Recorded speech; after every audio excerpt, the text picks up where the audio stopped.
Amados devotos da Mãe Aparecida, com muita alegria estamos começando mais um Santo Cast, podcast aqui do nosso santuário. Sou o Kaique, estou aqui com o... Fabiano Rodrigues. Mais uma vez. Muito obrigado pelo convite. Imagina, eu que agradeço. Tamo junto, Kaique. E com muita alegria estamos aqui de cenário novo. Ficou lindo, novo né? espaço, ficou lindo, Maravilhoso. né? A gente ainda tem umas coisinhas para ajeitar, mas, né? Mas já tá bem bonitinho, né? Com certeza. Então aqui é onde vocês vão nos ver agora, prestigiar o nosso podcast. E hoje, com muita alegria, recebemos uma convidada muito especial, Cristina Castilho de Andrade. Seja bem-vinda, Cris. Muito obrigada e a alegria é toda minha de estar aqui, tenho certeza disso. Ai, que bacana, viu? A gente fica muito feliz. E antes da gente começar esse bate-papo com a Cris, então quero dizer que esse nosso episódio é um oferecimento dos nossos apoiadores, da Vinhos Albert, da Pedacinho do Céu, da Padaria Ibiporã, da Clamar Conservas, da Ju Rezende, do Laboratório Vital, da Kumon e da GWS Manutenções, e também do Fabiano. É isso aí. FR Rodrigues. FR Engenharia. Exclusiva. Ah, isso aí. Então, Daqui um dia eu vou fazer sua casa, hein, Kai? eu vou fazer minha casa, Muito se bem. Deus quiser. Logo, logo eu vou casar, viu, gente? Então, Verdade? E a noiva? Opa! não tá sabendo ainda. Então vamos lá. Cris, gostaria de começar te perguntando: quem você é, da onde você veio, você é daqui de Jundiaí mesmo? Conta pra nós um pouquinho. Olha, eu nasci em São Paulo, mas vim para Jundiaí com 5 anos. Depois morei um pequeno período em Poços de Caldas e aí voltei para Jundiaí. Estou em Jundiaí desde 1963, quando você nem sonhava nascer. O Fabiano já sonhava em nascer, né, viu? Tá doido. Ó, cara minha de menino, rapaz. Você vai falar que 63 eu já existi. Queria existir? De jeito nenhum. Então, e aí, assim, em relação à igreja, o meu vínculo está desde o ventre materno, Sério? tanto mãe como pai, né? A minha formação, eu, como professora, eu dei aula durante 27 anos. Paralelamente, eu também fui encarregada do posto cultural do Mobral, eu gosto de citar, de 76 a 82, e um período em que a gente ia aos bairros periféricos, atrair a população para a alfabetização. E, assim, me apaixonei pela periferia. E, principalmente, levávamos música sertaneja para atrair o gosto das pessoas, né? Também atuei como coordenadora de cultura e turismo do município, na administração do Dr. André Benassi, e fui secretária-chefe da Casa Civil, também na administração dele, já que da cultura eu fui a primeira presidente, ela nem existe mais, da Academia Juvenil de Letras e Artes de Jundiaí. Então, sempre teve uma ligação, além da parte educacional, com o cultural e com o social, não? E na atuação na igreja, com 15 anos, eu comecei a atuar nos movimentos de jovens, do TLC, do JECA, no tempo que Dom Joaquim era apenas seminarista, né? Um dia desse, o padre Paulo Eduardo falou para o Dom Arnaldo assim: olha, o senhor está diante da história da diocese, não? Já que eu estou com 70 anos, né? E, assim, na chegada do Dom Gabriel, eu estava com meus pais na Avenida Jundiaí, né? E depois, a partir dos 15 anos, eu passei a ter um contato grande com ele, porque ele era um incentivador dos movimentos de juventude, não? E, com 13 anos, eu era voluntária no Educandário Nossa Senhora do Desterro, que era um orfanato que havia na Rua Marechal. Então, lá começa o meu compromisso com as meninas e as mulheres em situação de exclusão. Que incrível, que incrível. É, demais. Viu só que história é essa? Nossa, maravilhoso. Ela só conheceu todos os bispos Só de todos, Jundiaí, é. tá bom? Mas você viu as colocações dela? Mobral, a gente nem ouve mais falar nisso, né? Não, Né? não. E isso daí, eu sou um pouquinho mais velho que você só.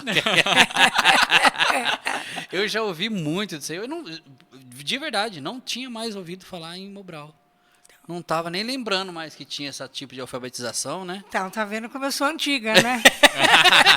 Isso é história, isso é história. É verdade, a história. Não pode deixar morrer isso, né? É a dona Lurdinha Potenza, que foi a supervisora das escolas do SESI durante muito tempo, a minha primeira chefe, porque eu dei aula 27 anos no SESI também, e ela era presidente do Mobral. Então, foi assim, uma insistência dela, e eu me apaixonei por essa questão da música sertaneja raiz, do artesanato, do fazer do dia a dia, da folia de reis. Sim. Essas questões todas me vieram através da experiência no Mobral. Outra coisa, Kaique. Essas folias de reis. Eu era menino. Não tem muitos dias. E eu ia visitar meus avós no interior de Minas Gerais. Mas interior mesmo, lá pelo Vale do Jequitinhonha, lá.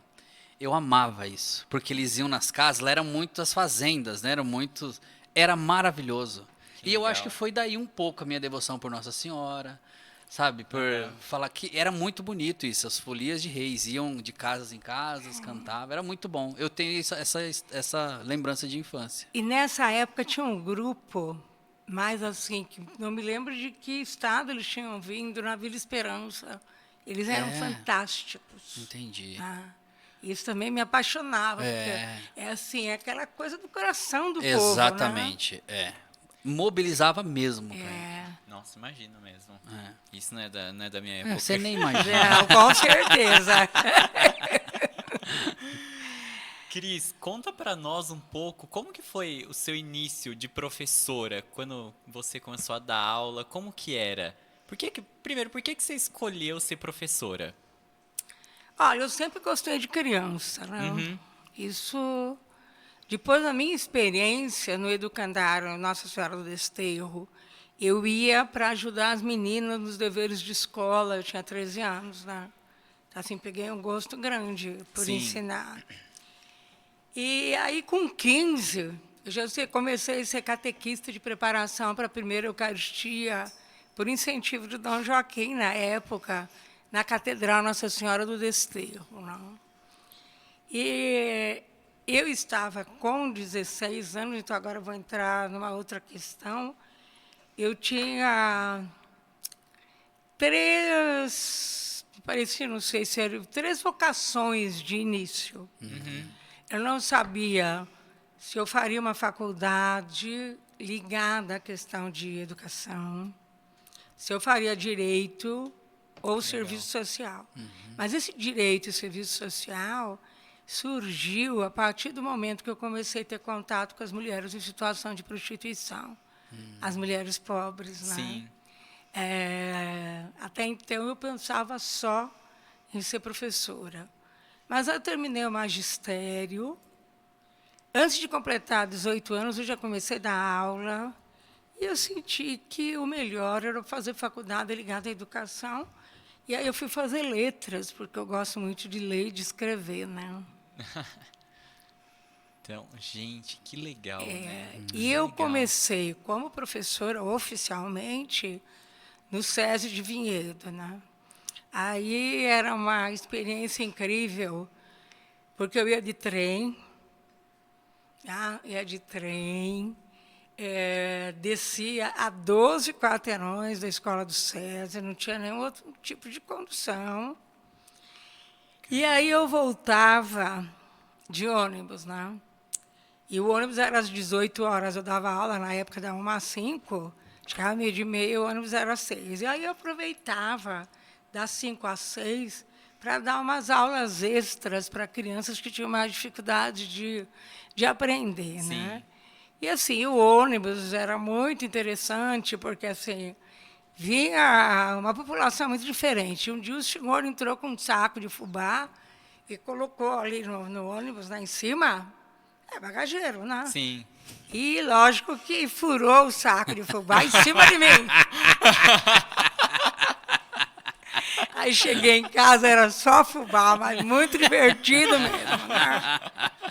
Uma outra vez, quando eu fui tomar o trem, assim, eu sou meio atrapalhada, meio distraída, e eu caí no buraco lá. No vão? Sabe? O trem já estava apitando, mas parou. Eu subi, eu era só graxa. Só que era o meu primeiro ano de magistério, eu não ia faltar. Eu fui desse jeito da aula. Quando eu cheguei na escola, a diretora me perguntou, viu, o que aconteceu com você? Eu falei, eu caí no buraco. E você veio da aula? Eu falei, então não quero voltar. Não, volta para sua casa, né? Não acredito nisso. Esse é o comprometimento, né? Então. Com certeza. A gente não vê isso hoje em dia. É. Pois não. é. Não vê. E das minhas recordações, eu dei aula lá há 3 anos. Depois eu dei um ano de aula no SESI da Cífico. E, em seguida, eu fiquei até a minha aposentadoria no SESAM. Né? Mas das minhas grandes recordações lá, eu tive um aluno cujo pai matou a mãe na frente dele quando ele tinha 6 anos, quando descobriu que a mãe tinha um amante. E ele passou a noite inteira, uma noite de chuva, porque aí o pai fugiu, chorando, sozinho, cuidando da irmã de 4 anos. Né? Nunca mais vou me esquecer desse menino, porque todos os dias ele ia me esperar na estação de trem, quando eu chegava.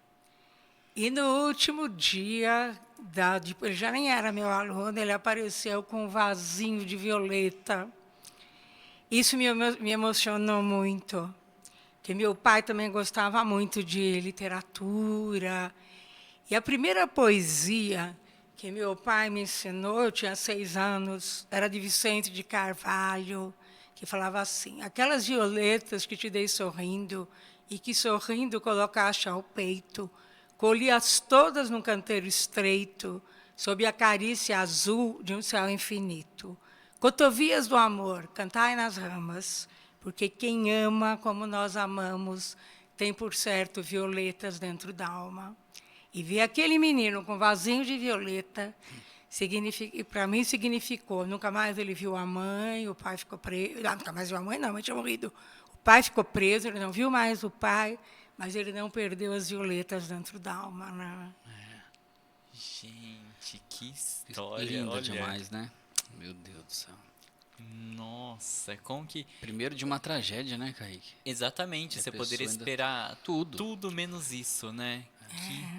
Que bonito, que bonito. Fico imaginando a emoção que você sentiu nesse momento, Mantenho. né? Imagino. Isso imagino. foi em 1975.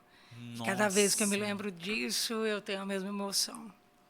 Como se fosse aquele dia de receber o vasinho. Nunca mais soube dele, mas Tá. eu mantenho aqui Quem e nas sabe, preces. quem sabe aqui vai chegar até ele. Quem sabe ele não assiste, né? Então. Não é? Vai se Que lembrar história disso. maravilhosa. Maravilhosa mesmo, Apesar de viu? ser trágica, né? Não é disso que nós estamos falando, né? Exatamente. De uma tragédia gerar um amor, Uma lembrança, assim, uma reconhecimento memória. também, né? Demais, demais. Eu imagino as conversas que a Cris deve ter com ele, né? Naquele tempo. Pra ele ter tido esse carinho Com por você, certeza. com certeza ele deve ter tido uma... Ele viu em você algo, assim, uma luz realmente pra ele, né? Com certeza. E aí, eu não me casei, não fui mãe, Sim. e são essas pessoas que me fazem exercer a maternagem, não a maternidade, porque maternidade é diferente, você gera em você. Durante 9 meses, você cria, você dá banho, você troca a fralda. Maternidade é muito a mais, mas não me impede de ter maternagem por essas pessoas que precisam de colo, que não tiveram colo. Né? Com certeza. Que incrível, viu? E você deu aula há 27 anos. Sim. Nossa. Quantas crianças, ou não sei se Nossa, você deve foram ter... abençoadas. Nossa, demais, demais. Quantas pessoas não são formadas hoje graças a você? 27 anos, que... Nossa, é surreal de pensar isso, né? E eu tive a alegria de ter sido professora. Aí foi no ensino médio, na Anchieta, do inesquecível padre José Roberto. Sério? Sim. Olha só. Fui professora dele. Nossa. E, assim, naquela época, ele já era uma pessoa um aluno muito quieto e muito sensível. Sim. E ele fazia poemas lindos. Nossa, que legal! É. Nossa, Padre José Roberto, hein? Olha, o povo tem um carinho muito, tinha um carinho muito grande por É ele. verdade, é verdade. Ainda tem. Muito. Com certeza, as pessoas. Ele deixou saudoso Padre José Roberto, deixou muita coisa Sim. boa, muita coisa boa. E Cris, e aí depois você, em meio a você dar aula, você começou a ter esses outros ofícios, tanto na prefeitura, na igreja, você continuou dando aula e depois foi trabalhar na prefeitura, como que foi? Olha, a prefeitura ela foi para. Eu nunca deixei de dar aula. Sim. Eu dava pelo menos 10 aulas por semana. Na prefeitura foi assim. A dona Luci Montoro era prima do meu avô. Sim. E aí, quando o Montoro saiu candidato a governador, em 82, ele pediu para a gente se engajar também. Na época, o doutor André Benassi era o prefeito, eu me engajei na campanha dele. Eu já era muito ligada, na época, às questões culturais, né? Então, fui trabalhar, na época não tinha secretaria, mas era coordenadora de cultura e turismo. E depois, na segunda administração dele, ele me convidou para ser secretária-chefe da Casa Civil, que na época o nome era só chefe do gabinete, né? Aham. E um cargo mais burocrático, e que realmente eu preferi, porque eu já tinha toda essa atividade, mas nunca deixei atividades na igreja, Sim. né? Porque quando começou... Primeiro foram como catequista, depois que comecei a dar aula, não tinha mais disponibilidade de tempo. Aí, depois, dos movimentos de jovens, né?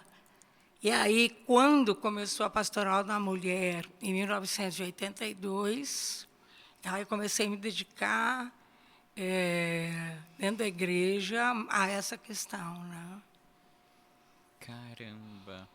E me diz uma coisa, como que iniciou então a Pastoral da Mulher? 1982, né? Olha, as questões assim, eu acho que Deus é também, além de tudo, um artesão de primeira. Ele vai tecendo a história, a vida da gente, de acordo com o que a gente precisa.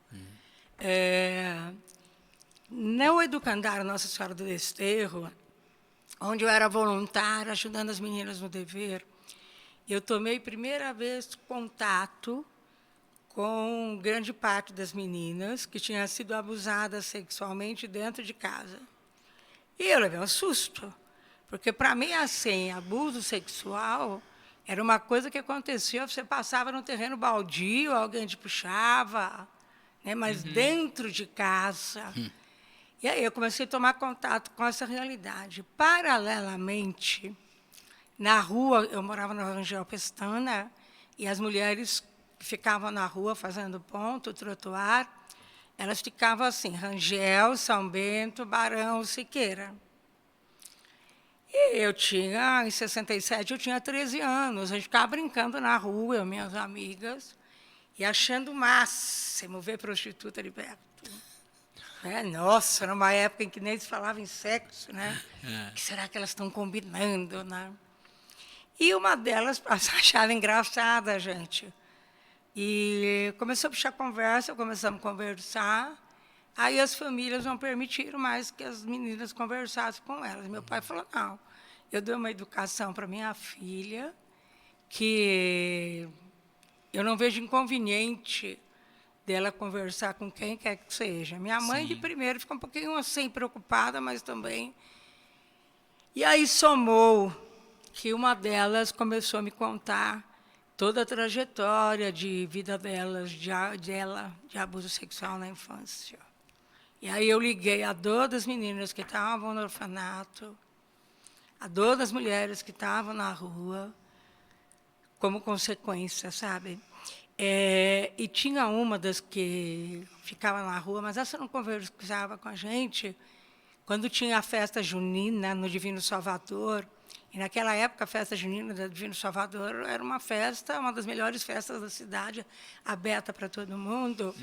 Ela ia lá levar a filha, algumas coisas que ficaram gravadas na minha mente, porque eu tinha 14, 15 anos. A filha dela corria porque queria canjica, ia na barraca de canjica. E, assim, eu queria pegar amizade com a mãe dela. Aí, uma vez eu vi que a mãe não tinha dinheiro, eu fui lá pagar canjica. E, quando eu tinha 16 anos, essa moça, a moça com quem mais eu conversava, se suicidou. E, para mim, foi uma dor imensa. Porque o suicídio é uma tragédia, né? É uma dor que a pessoa não consegue superar. Não é um dizer não a Deus. A pessoa tem uma dor tão grande por dentro, que ela comete o ato para conseguir tentar se livrar da dor.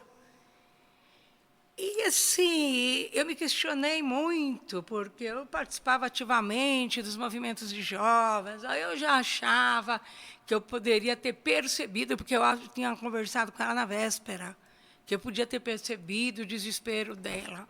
Aos pés do caixão dela, eu pedi para Deus que, em um momento da minha vida, Ele me chamasse para trabalhar com mulheres em situação de vulnerabilidade social. Isso aconteceu 12 anos depois. Porque, assim, eu tinha muita amizade com o Dom Gabriel, e passei a ter muita amizade com o Dom Roberto também. E eu vivia falando com o Dom Roberto sobre a situação das mulheres prostituídas, sobre abuso sexual. Ele me dava muita atenção. Às vezes, eu mandava uns artigos para ele ler, né, no papel mesmo, na fotocópia. Sim. Ele ia para algum lugar, ele encontrava algum livro, ele me trazia. E ele sabia que era uma coisa que tinha comigo, né? Em 12 de outubro de 82, por isso que eu falo, voltando um pouco, que quando eu terminei o magistério, eu fiquei meio em dúvida, faço direito para defender as mulheres, faço serviço social, né? Aí, em 12 de outubro de 82, eu estava chegando na catedral para a missa de 18h15, Dom Roberto, que foi celebrar, nós nos encontramos na praça. E aí as mulheres já faziam o trotuar no centro da cidade. E aí passaram um carro cheio de boizinhos que jogaram saquinho de urina nelas. De 4 mulheres, e o saquinho estourou. Inclusive, respingou em Dom Roberto e em mim. Aí Dom Roberto ficou muito penalizado com a situação e falou assim: você começa hoje a pastoral da mulher na diocese. Eu nem sabia que existia esse movimento no Brasil. E aí eu falei, como? Mas já tinha de ser, né? E aí ele me indicou que fosse procurar o Frei Jean-Pierre Baruel, que morreu há 4 anos. Era um frei dominicano, que morava na Rua Caiovas, em São Paulo. Na semana seguinte eu estava lá. Ele foi até da ONU para tratar de questões ligadas ao lenocínio. E ele que trouxe o movimento Ninho da França para o Brasil, na região do Norte, que era um movimento que já havia lá na França. Né? E aí ele vinha para fazer palestras, mas na semana seguinte, de quarta-feira, eu já estava na praça, sentada, para conversar com as mulheres. Né? Então, já estava. Eu fiquei 3 anos, todas as quartas-feiras, sentando na praça, tendo contato com as mulheres. Aí, em 85, eu já senti que dava para reuni-las na catedral. Aí, falei para o Dom Roberto, ele acompanhando tudo, né? Falei, olha, eu queria uma sala na casa de catecismo, a gente reúne 4 à noite. Ele falou, não, tem que ser dentro da catedral, porque elas têm que sentir que Deus é misericórdia e que Deus ama todos os seus filhos e filhas. E aí a gente começou a conseguir trazer mais alguns voluntários para a gente desenvolver um trabalho. Né? 10 anos depois, em 92, 2 das mulheres do nosso grupo foram detidas e as celas eram todas no cadeião do Anhangabaú. E elas mandaram uma carta para eu ir visitá-las. Falei, não vou. Eu não tinha medo de ir na cadeia, não. Mas na cadeia tinha umas lixeiras desse tamanho, assim, que antigamente não tinha esse acondicionamento de lixo. Tinha resto de comida, tudo cheio de mosca. Só que na terceira carta que elas me mandaram, elas disseram assim, esse Jesus Cristo que você anuncia para a gente é de verdade ou não. Aí, na próxima semana, eu já estava lá. De lá, elas começaram a me pedir para dar recado para os moços que estavam presos. Aí eu já andei. Bom, aí eu já fiquei amiga de todo mundo. E 6 meses, mais assim. Isso também teve uma questão muito de Deus, porque eu estava ficando uma ativista das dores das mulheres em situação de prostituição pobres. Aí Deus precisou me trazer para a cadeia. Aí, por que Deus precisou trazer para a cadeia, onde eu fiquei 22 anos, e a pastoral carcerária na Diocese de Jundiaí começa a partir daí. Porque Jundiaí teve um trabalho com encarcerados da Congregação Mariana, no tempo que Dom Joaquim era seminarista. E aí um dos presos pegou uma das agentes de pastoral pelo pescoço. E aí acabou o trabalho na cadeia. Então, o trabalho na cadeia recomeça. 6 meses depois, Dom Roberto quis ir comigo, e ele ficou muito sensibilizado com o que tinha de jovens. Aí ele falou assim, começa a pastoral carcerária. Eu, não, já tenho a da mulher. Não, porque começa a pastoral carcerária. Não, já tenho a da mulher.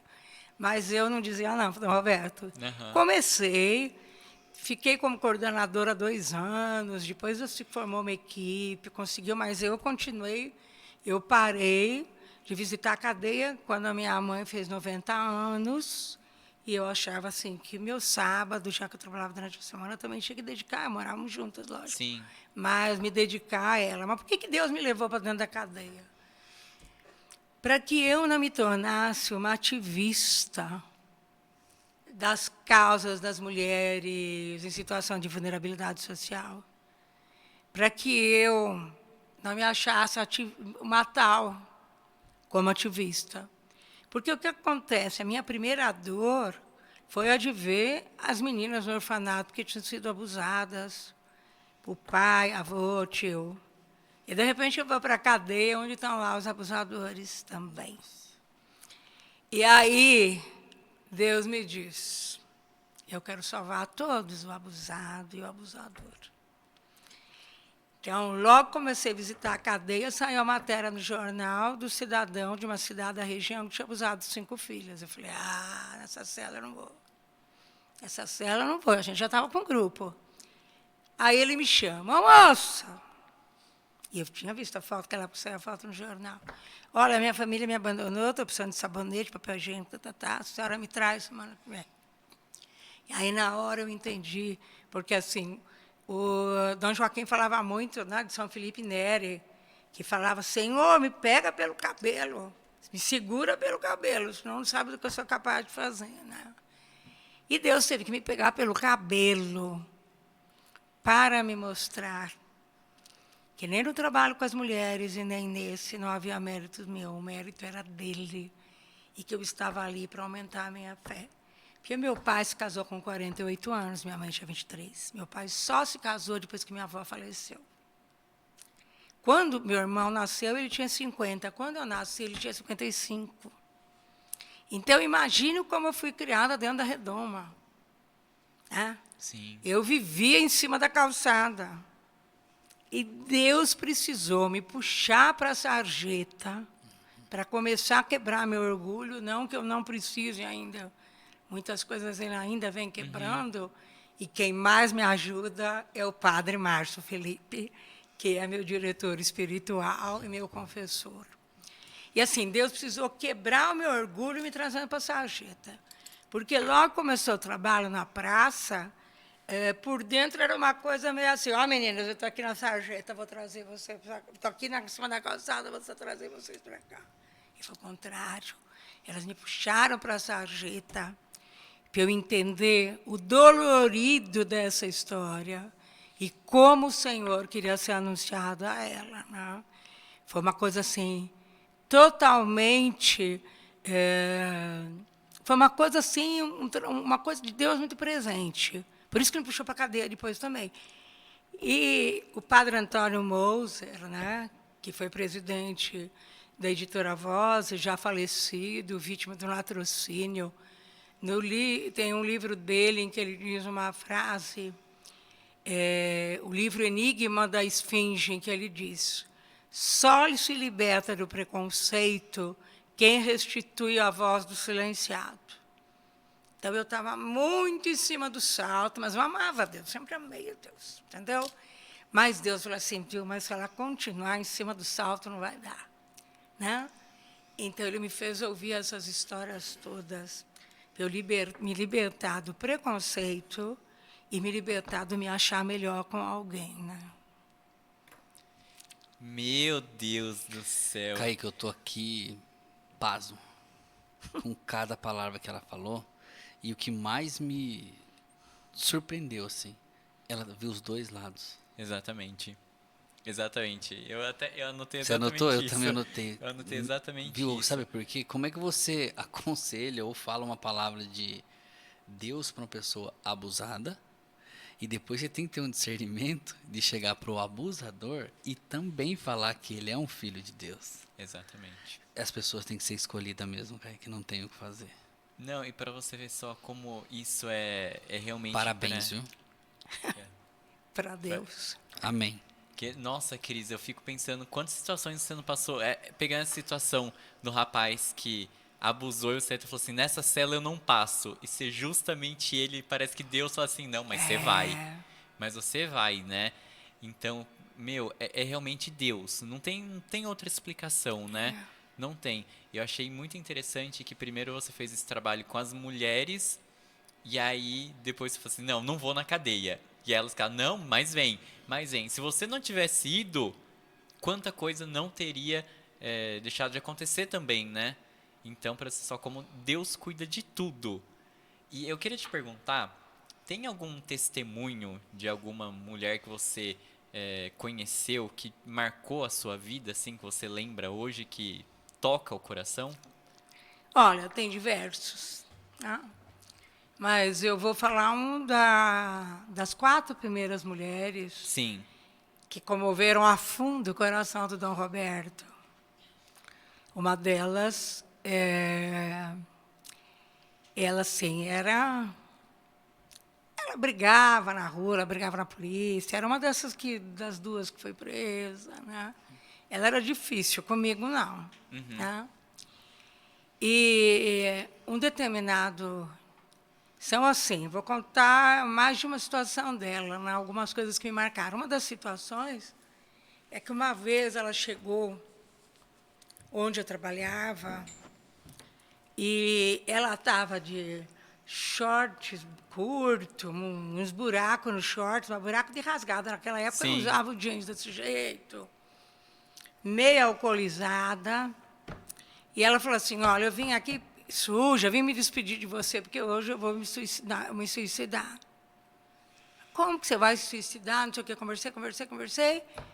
Ela me entregou a navalha e 5 caixas de remédio faixa preta. Meu Deus. Depois que a gente conversou sobre o quanto Deus a amava, Bom, aí ela foi embora. Eu saí de onde eu trabalhava e eu falei para ela, olha, agora eu vou ter que ir para a catedral, que eu vou numa missa de 7º dia. E eu fui para uma missa de 7º dia, 6h15, e depois da missa ia ter casamento, e estava aqueles enfeites todos no banco. Estou lá, eu ajoelhada no primeiro banco, que sempre eu procuro o primeiro banco, porque eu tenho deficiência auditiva. E não é só por causa da idade, não, mas é uma perda neurosensorial, detectada desde os 20. E aí, mas fazendo a linguagem labial junto com o aparelho, me facilita. Aí eu estou lá no primeiro banco, quando eu ouço assim, cadê a Cristina? Será que ela mentiu que vinha para a igreja? E eu sabia que ela estava descalça, suja, com o short cheio de buraco. E eu falei, fico ajoelhada, e ela não vai me enxergar. Levanto, e ela vai vir aqui para o primeiro banco. E aí eu achei por bem. Eu senti que todos os olhares se voltavam para o meu pescoço. E eu me senti muito envergonhada com a situação, confesso aqui. Aí eu levantei. Levantei, acenei, ela veio, esse pano aqui, porque ela tropeçou num enfeite lá. Aí entrou e falou assim, eu vim para assistir missa com você. Aí eu falei assim, mas isso é roupa para vir na igreja? Ela falou assim para mim, o Deus que você fala para a gente é igual os homens da praça, que em lugar de olhar para o meu coração, vão ficar olhando para a minha perna. Ela me quebrou inteira. Naquela hora eu percebi o quanto meu preconceito aflorou. Entendeu? Porque foi Deus que salvou a vida dela do suicídio. E eu me senti muito envergonhada, muito envergonhada. E quem era o pároco da catedral na época era o padre Marcílio. E o padre Marcílio percebeu toda a situação e ele fez uma homilia sobre a misericórdia de Deus. Tanto para mim como para quem tinha comentado, que foi fantástica. Um tempo depois, ela me procurou não, eu tinha contato com ela. Ela, de vez em quando, sumia. Veio e falou assim, eu fui numa mulher e provoquei um aborto. Falei, então, dessa vez você matou? Porque eu também não passava pano. Sim. Eu falei, você matou? Mas se você se arrepender, Deus perdoa. Falei para ela. Agora você tem mais um filho que está com Deus, que você não deixou que viesse à vida. Silêncio. Uns 3 anos depois, ela me ligou, falou que estava grávida. Depois, ela me disse que tinha arranjado um marido e que ela ia embora para Araçoiaba da Serra, que a família do marido tinha um sítio, aqui ela estava muito marcada. Aí eu falei assim para ela, você vai, a criança, falei para ela, mas o bebê é filho dessa pessoa? Ela falou, não é dele, mas ele vai assumir. Porque matar nunca mais, Cris. E aí, 15 dias depois, ela tinha ficado de me ligar no Natal, ela não ligou, começou uma conversa que ela poderia estar morta. E 15 dias depois, ligaram da delegacia de Salto, que tinham morto uma moça, que ela estava dobrada, amarrando tênis, numa pensãozinha, né? E o assassino, no caso, ele alugou por 3 dias um quarto, ele pôs ventilador, ele matou com silenciador, trancou o quarto e nem perceberam que no caso era assim, era um moquifo. Entrava e saía, ela estava morta lá. E eu só tinha na bolsa escrito assim, Irene, que era minha mãe, e Cristina, e o telefone da minha casa. E aí, para mim, ficou claro que ela chegou no céu de mãos dadas com o filho, com quem ela tinha o compromisso de não matar. Né? Meu Deus do céu. Gente, que história. Que história. A gente fica até sem palavras de imaginar uma situação dessa. É exatamente o que eu estou, sem palavras. E imaginando essa cena. Não tem nem... Nossa, Cris, fico imaginando sua reação naquele momento. Mas, Kaique, a frase eu nunca mais vou matar Exatamente. Ela poderia, já fez um aborto, que fazer outro... Então, ainda Mas mais uma que ela não. estava com o cidadão que ela pensou. Ela estava devendo na biqueira, foi contratada para ser morta, mas ela estava com o cidadão que ela imaginava que ia ser o marido dela, né? Meu Deus do céu. Última frase dela que eu ouvi, matar nunca mais. Pois é. Conversão, Nossa. né? E passar um tempo depois descobrir que mataram ela e tudo. Nossa, gente, que situação. Que situação.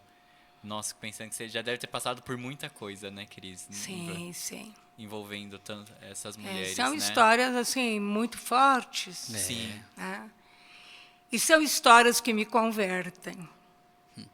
Não só você, com certeza. isso que eu- São histórias que me convertem. Né? Kaique, quando ela falou que não teve filhos, essas coisas, né? Teve. Com certeza. Com Teve certeza. muitos. Com Uma certeza. outra história forte que me veio agora na cabeça é de uma moça que ela foi criada num orfanato em Minas. E ela fugiu depois do orfanato, porque ela apanhava muito. Mas ela chegou a concluir o ensino médio. E depois, quando ela assim, tentava sobreviver sem a prostituição, não conseguia. Mas depois ela descobriu, naquela época difícil, que ela era portadora do vírus HIV. E quando ela descobriu que ela era portadora do vírus HIV, ela deixou de fazer programa. Né? Ela deixou de fazer programa e ela encontrou um ex-freguês dela de programa de prostituição. E ele insistiu que queria sair com ela falou que não ia sair com ele queria, ela que não. E aí ela falou para ele, eu vou ser honesta com você, eu não vou sair com você porque eu tenho respeito por você. E eu agora sou portadora do vírus HIV. E ele era um homem sozinho do mundo. E ele disse, conversei muito com ele, que ele nunca foi tratado com respeito. Foi a primeira vez que ele foi tratado com respeito. Foi com ela. Por ela. Pois ele se casou com ela. Ele se casou com ela, viveram juntos 2 anos e meio, depois de 2 anos e meio ela faleceu. E aí, quando ele me avisou que eu cheguei no velório, ele fez questão que o caixão dela fosse branco. Porque foi a primeira pessoa que o tratou com pureza de sentimento. Meu Deus do céu. Olha só. Não tem, não tem nem como comentar uma coisa dessa, porque, sabe, queridos, que eu fico pensando assim, imaginando, quando a gente fala assim, uma mulher prostituta, uma mulher que vive nessa situação, a gente só vê coisas negativas na mente, né? Só que você vê o inverso disso. O que levou aquela mulher a estar ali? Todo mundo tem história. E assim, a forma com que elas são abertas para a palavra de Deus e para tomar uma atitude diante da palavra de Deus me faz entender por que as prostitutas me precederão no reino dos céus. Não é por serem prostitutas logo, mas porque elas ouviram e atenderam.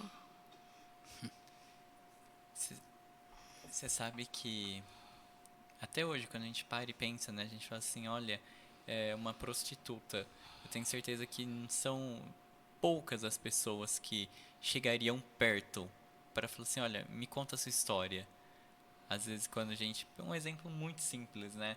Às vezes a gente está passando no centro da cidade, que tem alguma prostituta lá. Aí, quantas vezes? Ah, não, porque fecha o vidro do carro. Ah, porque nem para aqui. Tem essa visão, né? Essa atitude. Só que ninguém tem a atitude de chegar e falar assim, olha, me conta a sua história. De ir lá e realmente ajudar, né? E em 95, porque a pastoral surgiu em 82, né? Uhum. E em 95 que surgiu a Magdala, porque em 94 eu fui para um encontro de trabalhos semelhantes em Fortaleza, e as mulheres do Norte já estavam com cooperativas de renda de bilro para poder sobreviver. E eu trouxe, na época, um videocassete com o trabalho delas, porque vocês sabem, eu sou antiga, né? Sou idosa, né? E aí, eu trouxe o videocassete, elas ficaram muito entusiasmadas. Então, a gente resolveu ter um trabalho em que elas pudessem se desenvolver. Aí, a primeira coisa que elas pediram foi pintura em tecido, mas não deu certo, porque a maioria não era alfabetizada, então não tinha passado pelo desenvolvimento motor. E aí, para manejar o pincel, é complicado. Né? Então, a gente já fez muitos cursos e, esporadicamente, quando surge, o trabalho que dá certo para elas é um trabalho na cozinha industrial. Nós temos, inclusive, 2 fogões industriais dentro da sede da Magdala, um deles que foi dado pelo Carmelo São José. Porque o Carmelo São José é nosso grande parceiro. Todos os anos nós vamos com as mulheres lá. Várias mulheres foram nas relíquias de Santa Teresinha. Elas amam as irmãs e as irmãs amam a elas. Preparam um lanche, presentinho, tudo para elas. Tá? O que parece um contrassenso, né? Se você for pensar. Né? Primeira vez que nós fomos ao Carmelo com elas foi em 2007, que Dom Gil quis celebrar a missa de 25 anos da pastoral lá. Nós fomos, embora eu frequente o Carmelo desde meus 15 anos, Dom Gil quis celebrar lá em 2007. Aí, quando a gente saiu, eu falei com uma das mulheres, como você se sentiu aqui? Ela falou, eu senti que eu também posso ir para o céu. Amém. Essa resposta me marcou, essa moça, inclusive, já faleceu. E aí, a gente tem toda essa parceria com a cozinha industrial. Até hoje também, elas produzem bolo, elas produzem pão, elas vendem, mas nós temos diversas inseridas em cozinha industrial, em lanchonete ou em casa de família, porque o trabalhar, o que existe?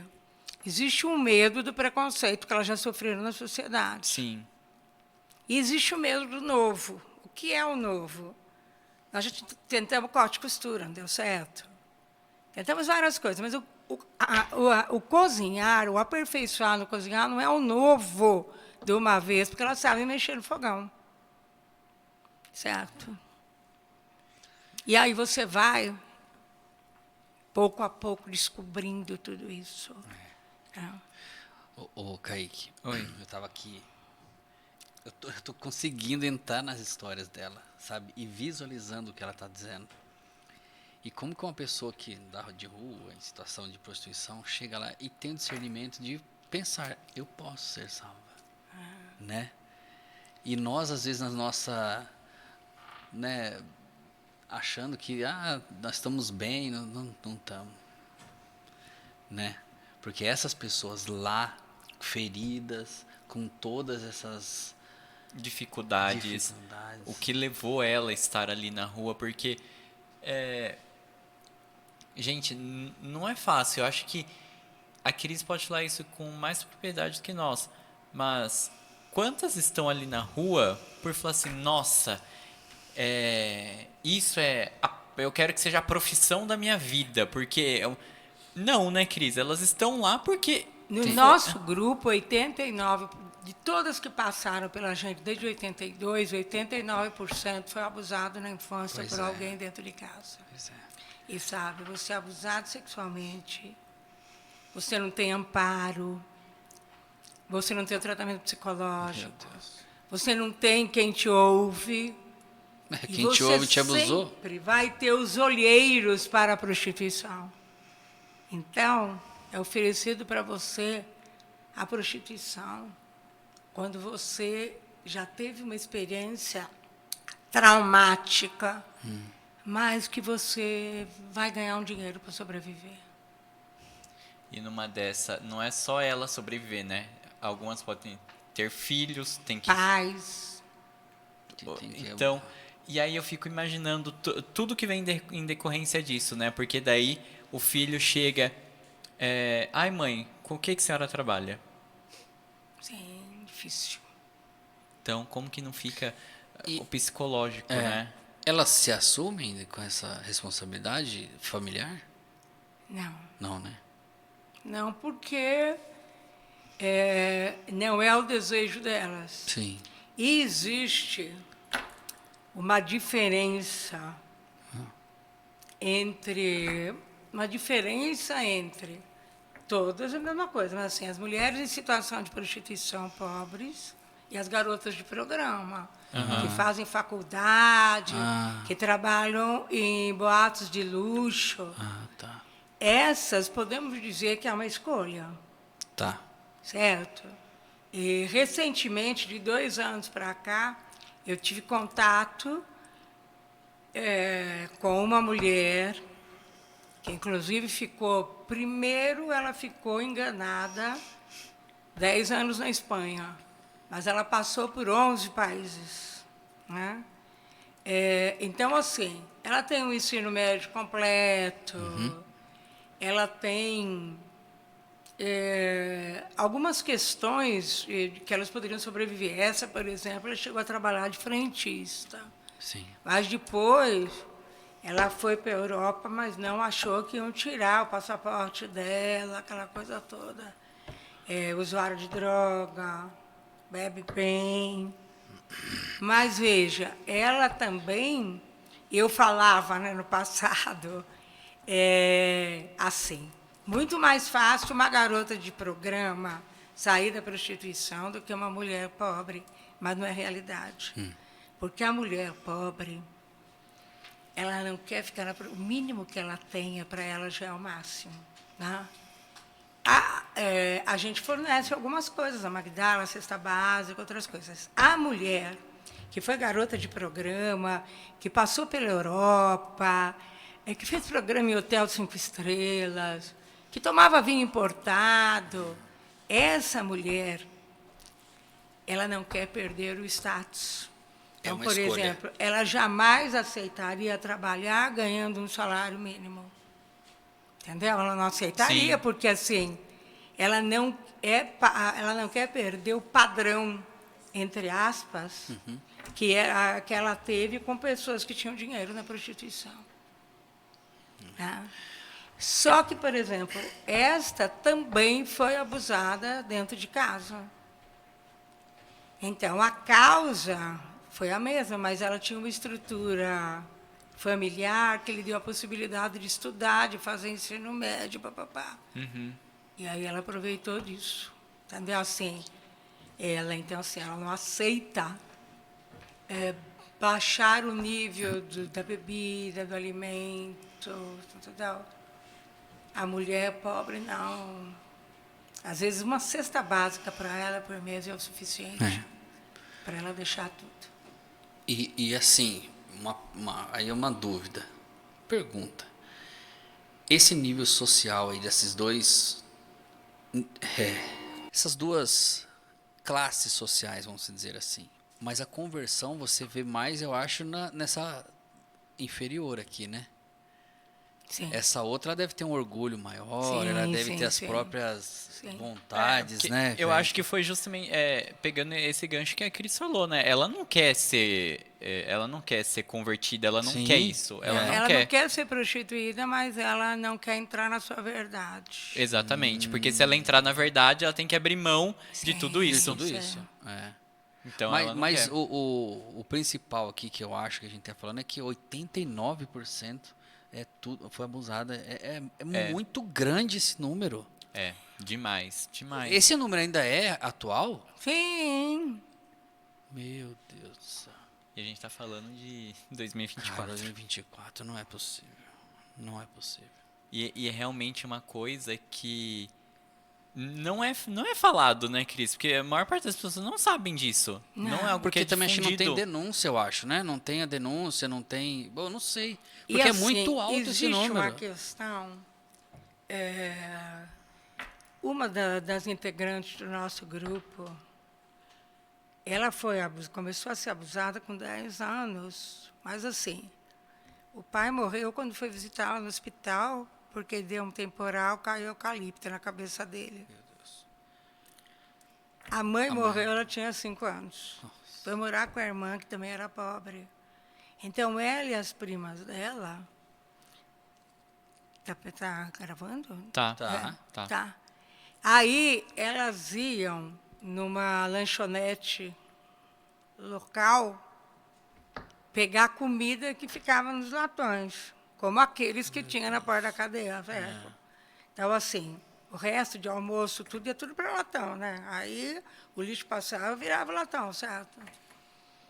E elas iam buscar latinha de cera. E aí, algumas pessoas que frequentavam a lanchonete começaram a oferecer sanduíche, doce e tudo mais. E abusar delas.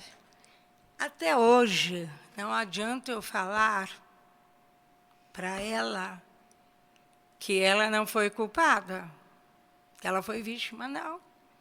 Para ela já era sem vergonha. Porque já colocou isso dentro da cabeça e não tem É, que e aí, tirar. assim, o importante é que ela fez uma escolha de Deus, uma escolha forte de Deus, entendeu? Sim. Meu Deus do céu. Eu fico imaginando todas essas cenas, né? Então, completamente surreal. De onde tá vindo esse som? Então, é realmente surreal. Surreal. Porque quantas histórias não foram transformadas também por conta da pastoral da mulher, da Magdala também, né, Cris? Quantas vidas não foram transformadas, né?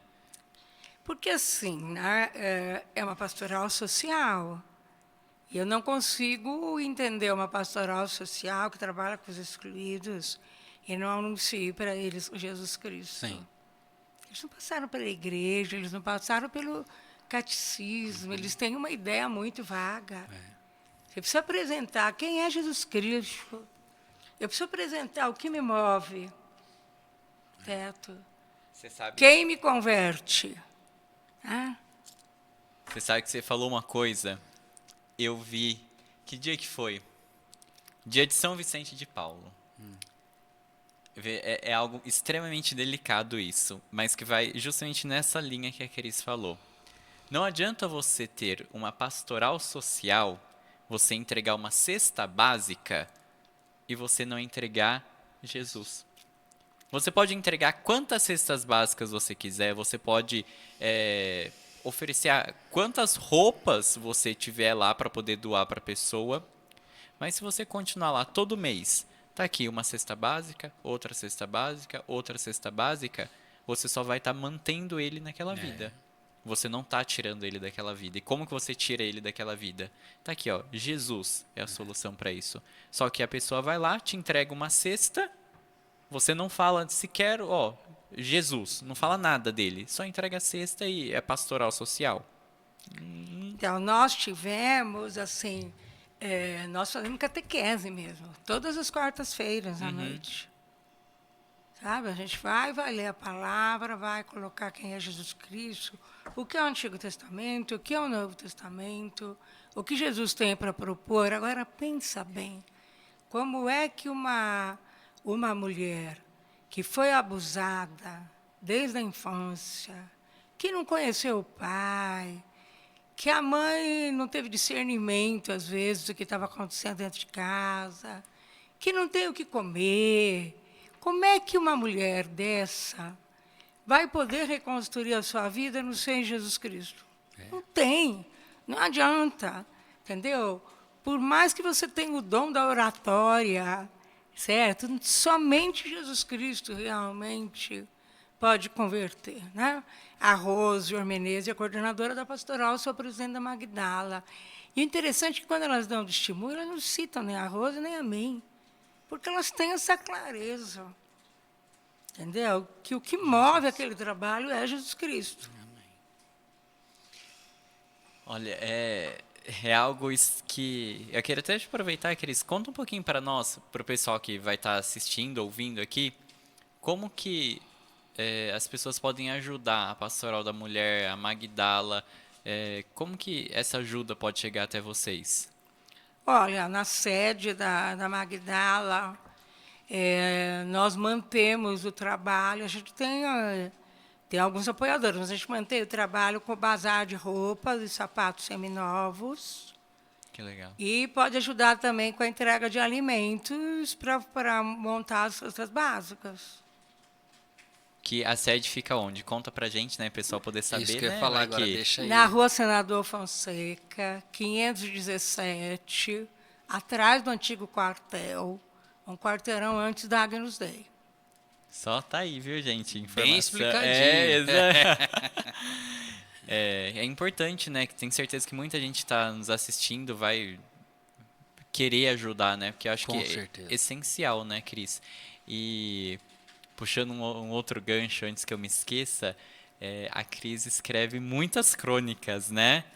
E uma mais linda que a outra. Sei, eu vou te mandar. Né? Manda. Acho que, eu leio lá, nossa, realmente nos toca, viu, Cris? Demais, demais. Generosidade sua. Imagina, imagina. Vai vir uma crônica sobre o podcast também? Sim, Olha vamos lá, fazer. já tô, Gostei, já tô. gostei. Muito Vamos bem. sim. Como é essa experiência de Isso. estar aqui?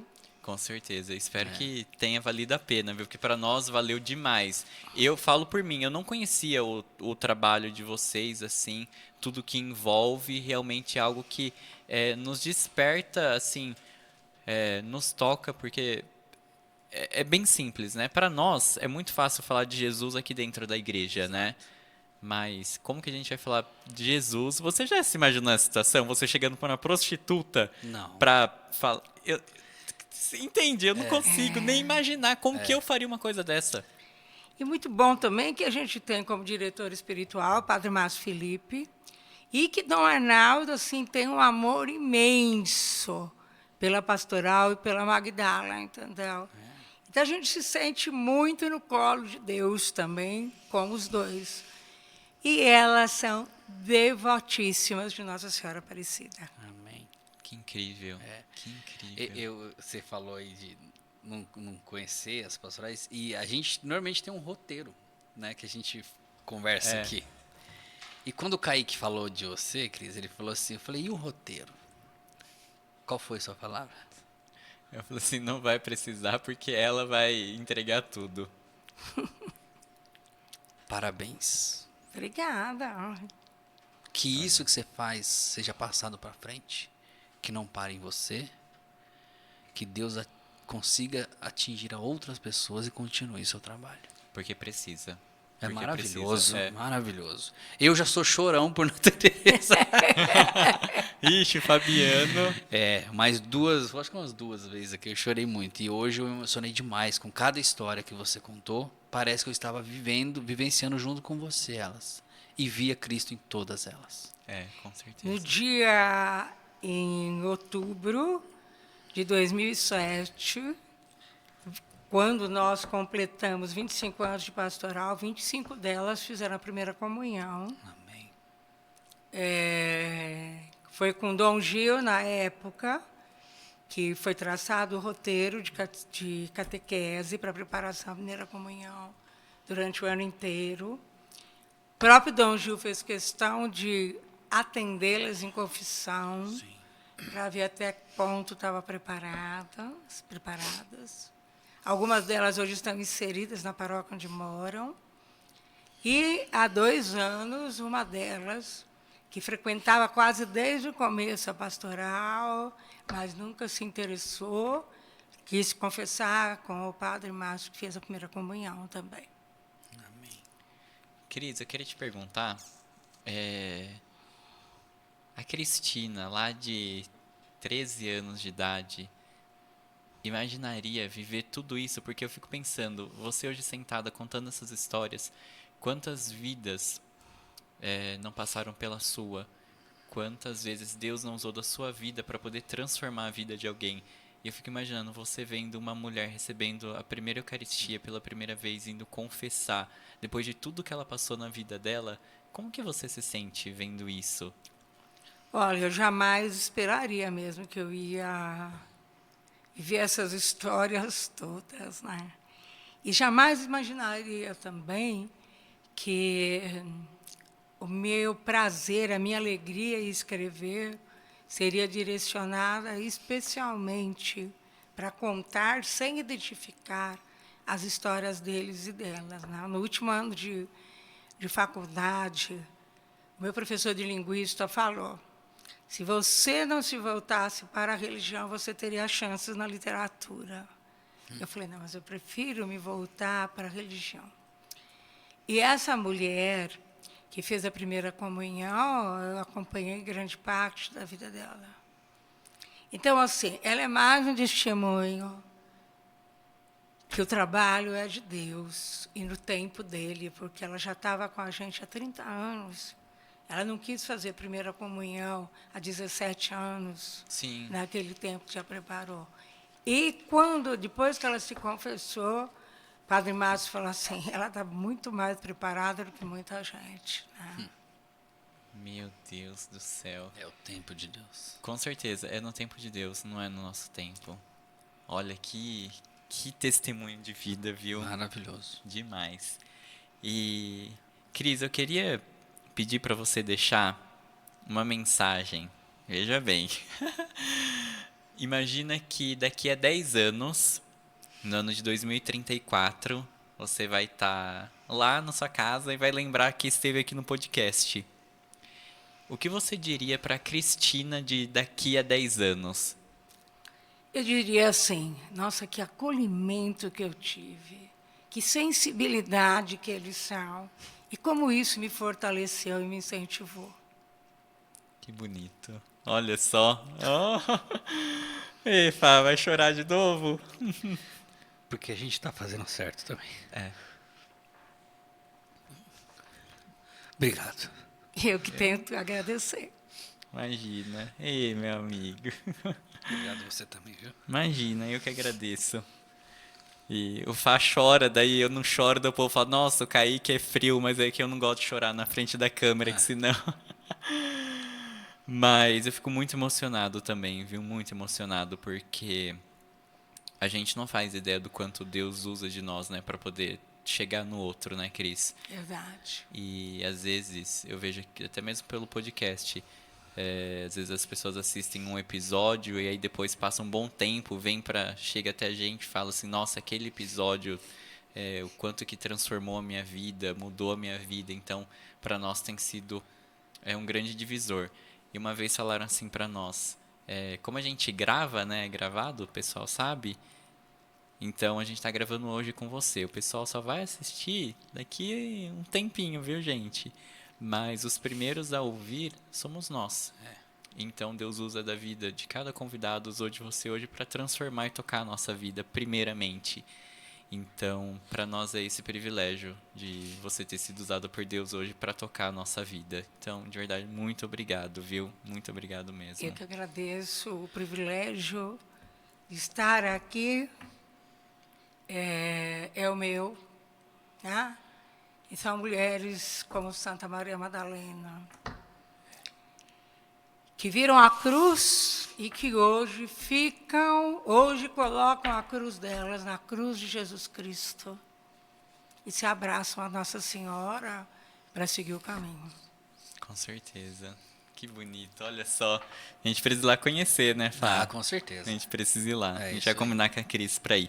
E, Cris, para encerrar aqui, nós temos um quadro no nosso podcast que chama Pop Quiz.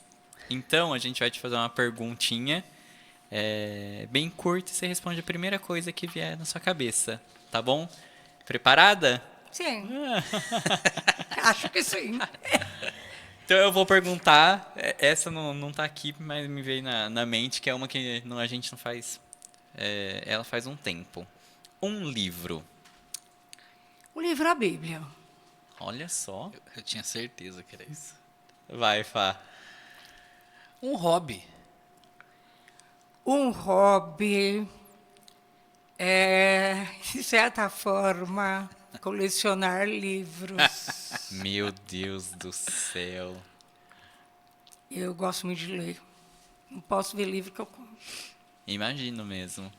Olha só. Depois a gente vai pedir pra você um livro, então, de indicação pra gente colocar aqui junto com os nossos, viu? A gente tem alguns convidados que tem livros também, então nós temos alguns livros Tá dos bom. nossos convidados aqui. A gente vai querer um livro indicado seu também pra Tá estar aqui. bom. Com certeza.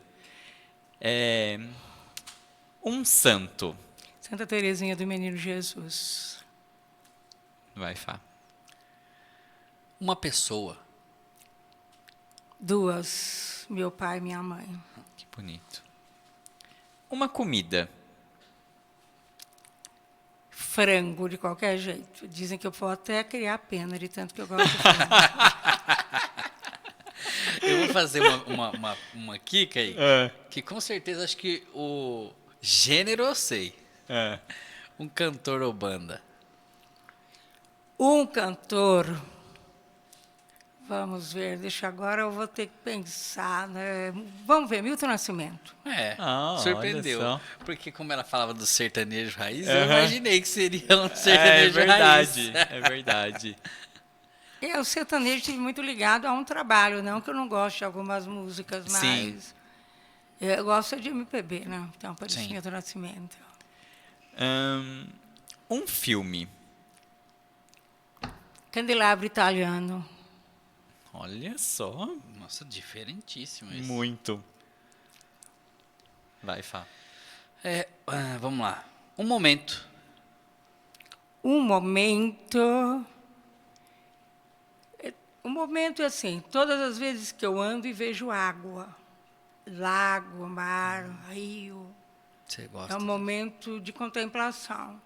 Minha mãe era descendente do tribo dos Carajás, da beira do rio Araguaia. E eu acho que eu tenho essa questão atávica que vem no sangue das águas. Que bonito. E para finalizar, um lugar especial para você. Um lugar especial para mim, eu vou dizer que é meu quarto, que é onde eu estou em silêncio, em conversa com Deus, em conversa comigo mesmo. Olha só. Bacana, Só. né? Que incrível, viu? É. Nossa, Cris, olha, foi uma conversa sensacional, viu? De verdade, muito, muito obrigado. E surpreendente, né? Surpreendente, demais, demais. Foi assim, realmente providência. Foi muito providente de Muito. Deus isso. Muito mesmo. Fá, pega o presente. Vou pegar, peraí. A gente tem um presente para você. Nossa! Pode Então, entregar? pode entregar, por favor. Por favor. Um presente nosso, da nossa equipe para você. Nossa, muito obrigada! Imagina. Espero que você goste. Pra você... Agradeço muito. Imagina. Nós que agradecemos a sua disponibilidade de estar aqui. Realmente Foi uma alegria. Para nós foi uma Pra alegria, nós. viu? Para nós foi uma alegria. Então, de verdade, muito, muito obrigado. Quero então aproveitar para agradecer aos nossos apoiadores, a Vinhos Albert, Pedacinho do Céu, a Padaria Ibiporã, a Clamar Conservas, a Ju Rezende, o Laboratório Vital, a Kumon GWS Manutenções, o Fabiano, Obrigado. Fabiano Rodrigues, Olha lá, Engenharia tá Exclusiva. aparecendo lá. Olha só, coincidiu ainda. Deu hein, muito ó. certo.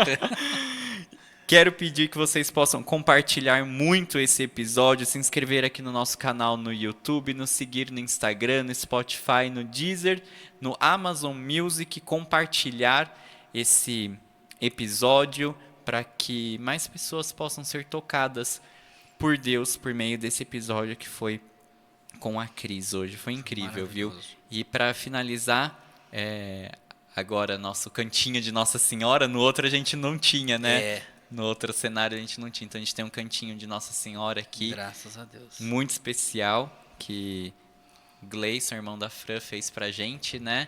Então, Com obrigado, muito viu, carinho. Gleison? Fez com muito carinho pra nós. E pedir que Nossa Senhora, vamos rezar uma Ave Maria, pedindo que ela possa interceder pela Cris, por todas as mulheres É isso. que passam pela sua vida, que estão sob seus cuidados, e que Nossa Senhora Aparecida possa sempre ser a luz de esperança da vida dessas mulheres. Então vamos rezar uma Ave Maria por cada mulher. Ave Maria, cheia de graça, o Senhor é convosco. Bendita sois vós entre as mulheres. Bendito é o fruto do vosso ventre, Jesus. Santa Maria, Mãe de Deus, rogai por nós, pecadores, agora e na hora de nossa morte. Amém. Nossa Senhora Aparecida, rogai por nós. Então, gente, muito, muito obrigado. Obrigado, viu, Fá? Eu que agradeço mais um dia, viu? Imagina. Cris, obrigado, viu? Que Deus possa abençoar ainda mais você e seu trabalho. Amém, eu agradeço. Uma alegria imensa de ter participado. Que bom, viu? Obrigado. E a você que nos acompanhou, muito obrigado. E até o próximo Santo Cast. Tchau, gente. Tchau, pessoal.